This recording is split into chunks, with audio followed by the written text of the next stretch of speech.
दानि जे नोंथाङा दानि जे गोदोआव दङ बिजेपि आरो इउपिपिएलनि एलायन्सआवहाय बेखौ नागारना नोंथाङा बिजेपिआव जाफिनदों होननानै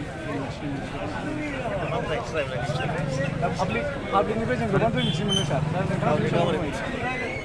दा जों बेखौनो मिथिनो लुबैदों सार नोंथाङा बिनि सायाव मा फोरमायो जाय जेनेबा बिपिएफ 15 बोसोर सालायबाय एनटिएन मिथिबाय डेभेलपमेन्ट जानांगौ जेरखम जों जायासै दिनैहाय आंनि गोसोजों रायजो राजाफ्रा जे समस्या रायजोफ्रा खुलुमबाय बिपिएफआव थानानै जेबो जाया चेन्ज नांगौ डेभेलपमेन्टनि खेथ्रआव ओंखायनो आङो बिपिएफखौ नागारनांगौ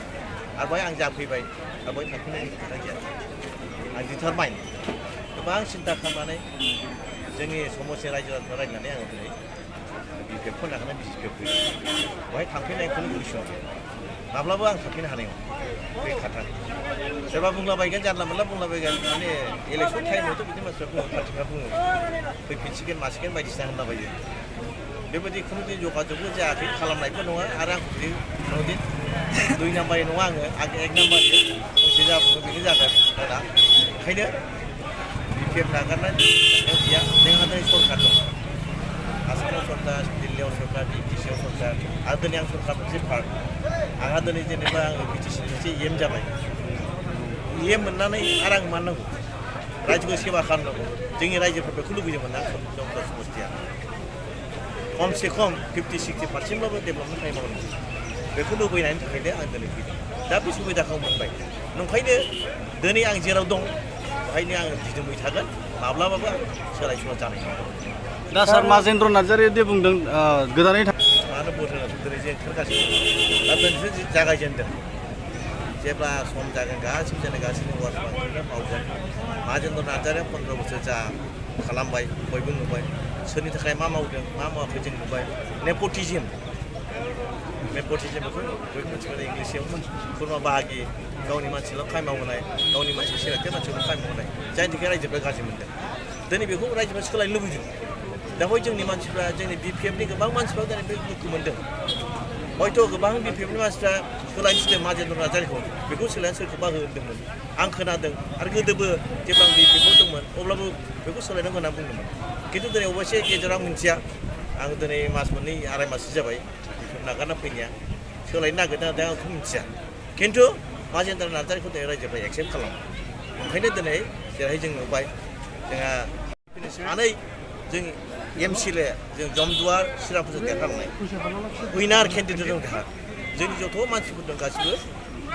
जोंहा समनाथ नार्जारिया जों भट होगोन आरो बेहाय देरहागोन दा माजेन्द्र नार्जारिया खुनुदिन बेहाय देरहानाय चान्स गैया सार हाग्रामा महिलारि बिथाङा बुंनो हाया खालामो पलिटिक्सआव क्लेम खालामो दिनै कंग्रेसआ बुंदों आसामाव सरकार गावसोरजों दा कंग्रेसआव सोर लिडार दं आसामनि कंग्रेस लिडारफोरखौ नाय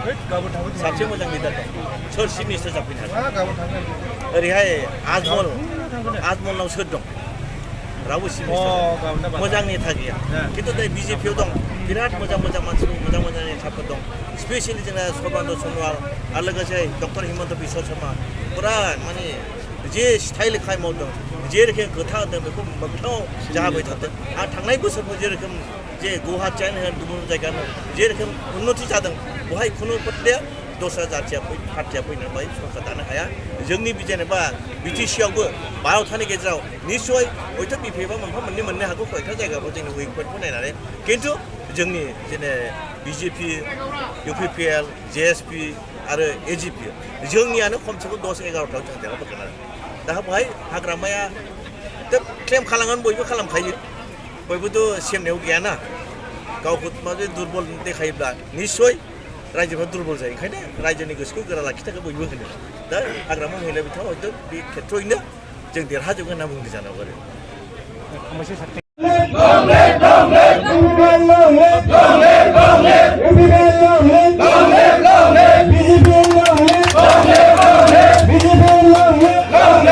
অফিসৰ উদ্বোধনী কাৰ্যসূচীত উপস্থিত হ'ব পৰা আমাৰ গোসাইগাঁও জিলা ইউপিপিএল দলৰ সন্মানীয় সভাপতি জোৰণ বসুমতাৰী ডাঙৰীয়া আৰু এইখন উদ্বোধনী সভাতে উপস্থিত হ'ব পৰা আমাৰ জুমদাৰ সমষ্টিৰ MCLA তথা আমাৰ BTC EM